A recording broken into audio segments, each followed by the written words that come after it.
الحمد لله رب العالمين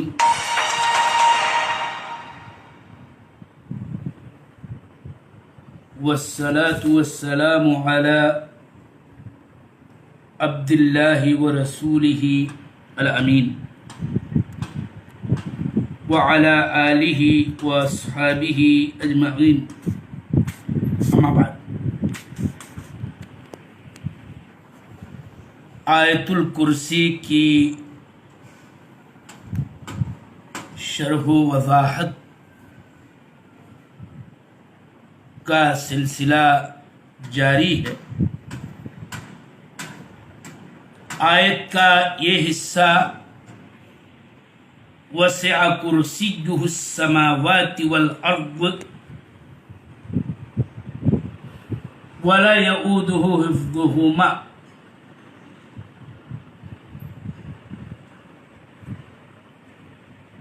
اس سے متعلق کچھ باتیں کل کے درس میں پیش کی جا چکی ہیں، ربط کلام کے لیے بعض اشیاء کا اعادہ کیا جا رہا ہے۔ ترجمہ اس کی کرسی آسمانوں اور زمینوں کو وسیع ہے، ان کا احاطہ کیے ہوئے ہے، ان کو گھیرے ہوئے ہے۔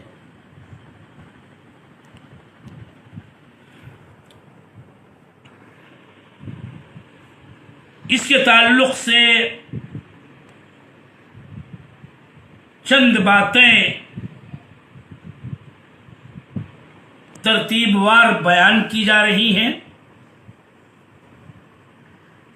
اس آیت کریمہ کے حصے سے اللہ جل وعلا کی عظیم قدرت اور وسعت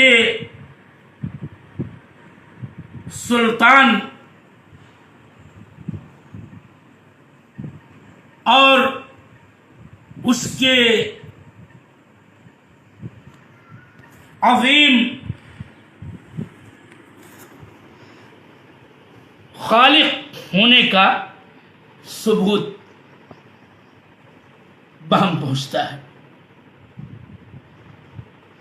کہ اس کی کرسی آسمانوں اور زمینوں کا احاطہ کیے ہوئے ہے۔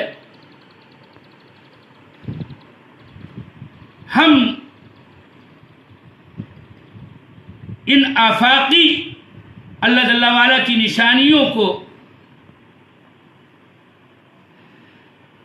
جانتے ہیں، اور یہ بات تو ہر عاقل سمجھتا ہے کہ آسمان اور زمین یا اللہ کی عظیم ترین مخلوقات میں سے ہے۔ آسمان 7 ہیں، زمینیں 7 ہیں، آسمان و زمین تمام کو کرسی محیط ہے۔ اس کا مطلب یہ ہوا کہ کرسی آسمان و زمین سے بڑی مخلوق ہے، اور اسی سلسلے کی یہ بات بھی بتا دی جائے کہ عرش اللہ جل وعلا کی مخلوقات میں اعظم ترین مخلوق ہے۔ یہ مخلوقات کی عظمت آسمانوں کی، زمینوں کی، کرسی کی، عرش کی، ان بڑے بڑے مخلوقات کی بڑائی ان کے خالق جل وعلا اللہ رب العالمین الخالق کی عظمت اور اس کی کبریائی کی روشن دلیل۔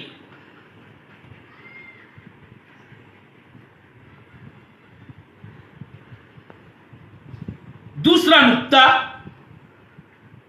جیسا کہ کل بھی بتایا کہ یہی وہ ٹکڑے آیت ہے کہ جس میں لفظ کرسی آیا ہے، اور اسی بنا پر اس آیت کو آیت الکرسی کہا جاتا ہے۔ کرسی کا کیا معنی ہے؟ اگر بات تضوع لغت دیکھی جائے تو کرسی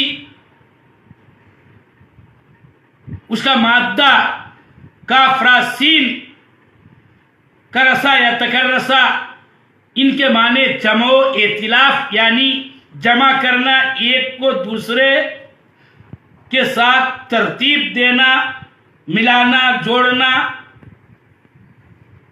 اسی سے تو کراسہ کا لفظ آیا ہے کہ کراسہ کو کراسہ کہا جاتا ہے، جس کو ہم اردو میں کاپی کہتے ہیں، کہ کاغذات ترتیب وار جمع کی جاتی ہیں، ایک دوسرے کے ساتھ جوڑی ملائی جاتی ہے۔ اور کرسی جو ہمارے لیے معہود ہے، اس کو کرسی لکڑی کی اس لیے کہا جاتا ہے کہ لکڑیاں ایک دوسرے کے ساتھ جوڑی ملائی جمع کی جاتی ہیں تاکہ وہ بیٹھنے کے قابل ہو جائے۔ لیکن یہاں کرسی سے مراد اللہ جل وعلا کی عظیم مخلوق ہے، اور اس کی تشریح میں اور اس کی توضیح میں اور اس کی تفسیر میں یوں تو کئی باتیں کہنے والوں نے کہی ہیں، لیکن یہ بات یاد رہے کہ اللہ جل وعلا کی کرسی جو آسمان و زمین کو گھیرے ہوئے ہے سے مراد، جیسا کہ عبداللہ ابن عباس سے کی روایت سے ثابت ہے، اور وہی حق معنی اور درست معنی ہے، وہی صحیح مطلب ہے، اور وہ ہے کہ الکرسی ہوا موضع قدم اللہ جل وعلا، اللہ جل وعلا کی قدموں کی جگہ، یہی معنی ہے کرسی کا۔ ورنہ میرے محترم سامعین و مشاہدین، کرسی کے بارے میں اور بھی دیگر معانی بیان کرنے والوں نے بیان کیا، اور ان کی نسبتیں بھی کی جاتی ہیں۔ مثلا ایک معنی یہ بھی بیان کیا جاتا ہے کہ کرسی کا معنی ہے وہی جو عرش کا لفظ قرآن عظیم کے اندر کئی مقام پر آیا ہے، یعنی وہ کرسی عرش کے معنی میں ہے۔ یہ حسن بصری کی طرف منسوب ایک روایت ہے، مگر یہ بات یاد رہے کہ اس کی سند ضعیف ہے اور یہ ثابت نہیں ہے۔ اور بھی کتاب و سنت کے دلائل اور نصوص کی روشنی میں علماء نے اس بات کو مدلل کیا ہے اور بتایا ہے، ثابت کیا ہے کہ الکرسی غیر العرش، کرسی اور ہے، اور عرش ایک اور دوسری چیز ہے جس کا ذکر الرحمن علی العرش استوى جیسی آیات کے اندر وارد ہے۔ اور یہ بھی حدیث کی روشنی میں یہ بات ثابت ہوتی ہے کہ اعظم مخلوق عرش ہے، اور عرش کے بعد کرسی ہے، اور کرسی کے بعد آسمان و زمین ہے۔ مثلا یہ روایت طبرانی وغیرہ میں کہ آسمان جو ساتوں ہیں اور زمین، یہ سب کرسی کے مقابلے میں ایسے ہی ہے کرسی کے تعلق سے کہ جیسے 7 درہم کسی ڈھال کے اندر، بڑے ڈھال کے اندر ہوں، گویا کرسی کے مقابل میں 7 آسمان 7 زمین چھوٹی مخلوق، جبکہ کرسی بہت ہی عظیم کہ سب کا احاطہ کیے ہوئے۔ اور کرسی کی حقیقت اور کرسی کی حیثیت عرش کے مقابلے میں ایسے ہے جیسے لوہے کا ایک چھلا جو بہت ہی وسیع و عریض لق و دق. نے عقیدہ طحاویہ کی شرح کے حاشیے میں ایسا کرنے اور ثابت کرنے کی کوشش کی ہے، جبکہ وہ صحیح نہیں ہے، اس لیے کہ مدلل طور پر اس سلسلے میں احادیث و آثار میں کوئی بات ثابت نہیں ہے. اور پھر یوں بھی کہ کرسی کا معنی علم نہیں ہے اور نہ ہونا چاہیے نہ ہے، اس لیے کہ اس سے خود اسی آیت کے اندر تکرار بے فائدہ لازم آتا ہے، اس لیے کہ اسی سے پہلے یہ اللہ جل وعلا کا کلام اسی آیت میں موجود ہے کہ یعلم ما بین ایدیہم وما خلفہم ولا یحیطون بشیء من علمہ الا بما شاء، جس میں اللہ جل وعلا کے علم کا، کمال علم کا، احاطہ علم کا اور علم کے متعلقات کا تذکرہ تفصیل کے ساتھ آ گیا ہے. لہذا کرسیہ کا معنی اگر علمہ کیا جائے تو یہ تکرار لا یعنی اور تکرار لا قائل کہلائے گا، بے فائدہ بات.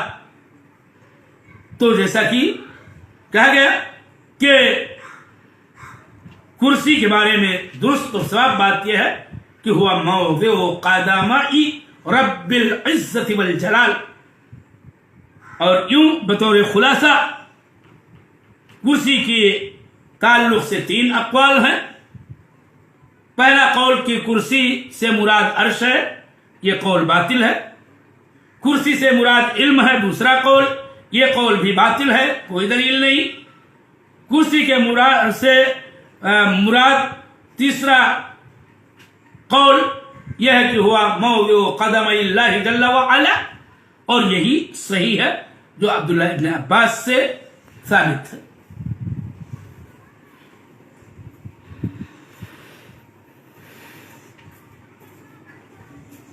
وَلَا يَؤُودُهُ حِفْظُهُمَا، یہ ایک ٹکڑا ہے آیت کا. اس کا ترجمہ یہ ہے کہ ان دونوں کی حفاظت اس کو بوجھل نہیں بناتی، عاجز و درمادہ نہیں کرتی، تھکاتی نہیں. یہی شیخ الاسلام ابن تیمیہ نے معنی بتایا. لا یکرثہ ولا یعودہ، لا یعودہ کا معنی لا یکرثہ ولا یثقلہ، اور اس طرح سے وعد کا معنی بوجھل بنانا، تھکانا، عاجز و درمادہ کرنا.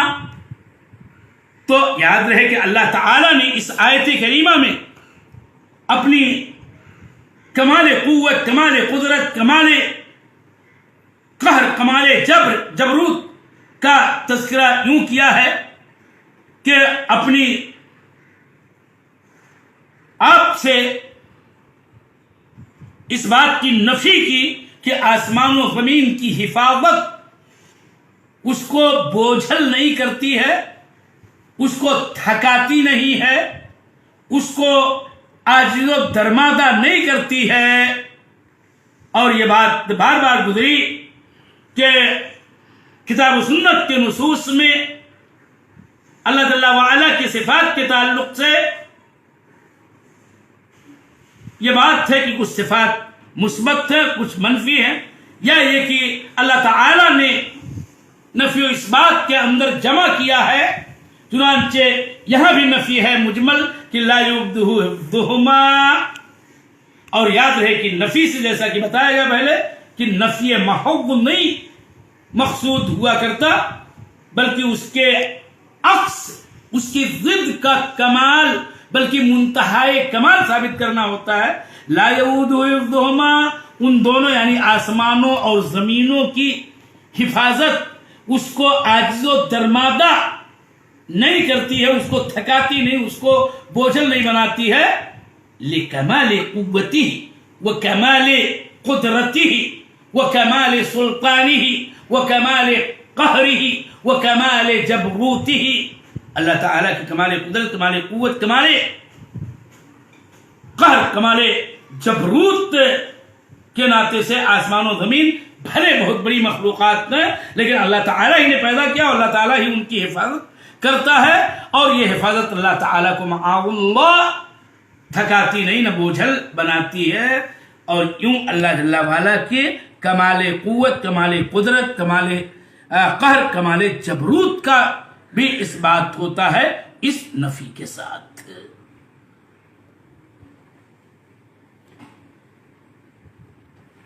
وَهُوَ الْعَلِيُّ الْعَظِيمُ، یہ آیت کریمہ کا آخری ٹکڑا ہے جس کا ترجمہ ہے کہ اور وہ یعنی اللہ جل وعلا العلی العظیم، وہ علی ہے اور عظیم۔ العلی کے لغوی معنی ہوتے ہیں بلند کے، بالا کے، اوپر کے۔